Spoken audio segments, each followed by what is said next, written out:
Hello दोस्तों, नमस्ते, प्रणाम। मैं आप लोगों की खुशबू यादव आदि गीत के चैनल पे सभी का स्वागत है। मैं आप लोगों के बीच में एक भजन गीत सुनाने जा रही हूँ। बहुत प्यारा भजन गीत है, आप लोग जरूर सुनिएगा। ढेर सारा प्यारा आशीर्वाद दीजिएगा। सभी से बहुत बहुत रिक्वेस्ट है, प्लीज हमारा सपोर्ट करिए आप लोग।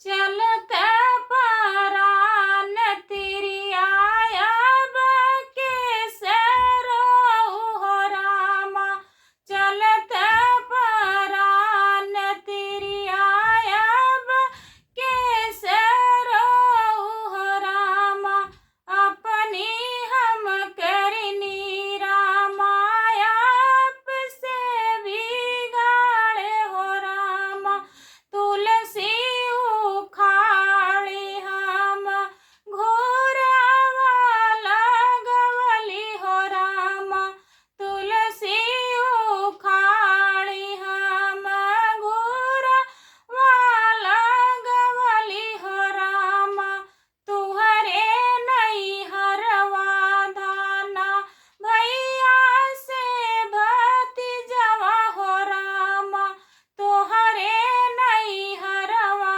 धाना भैया से भतीजवा हो रामा, ओ नहीं के देखी धाना हम बिसराऊ हो रामा, ओ नहीं के देखी धाना हम बिसराऊ हो रामा, चलते परान तिरिया अब कैसे रोऊ हो रामा, चलते परान तिरिया अब कैसे रोऊ हो रामा, तुहरे नैहरवा धाना तुलसी के पेड़वा हो रामा, तुहरे नैहरवा हो धाना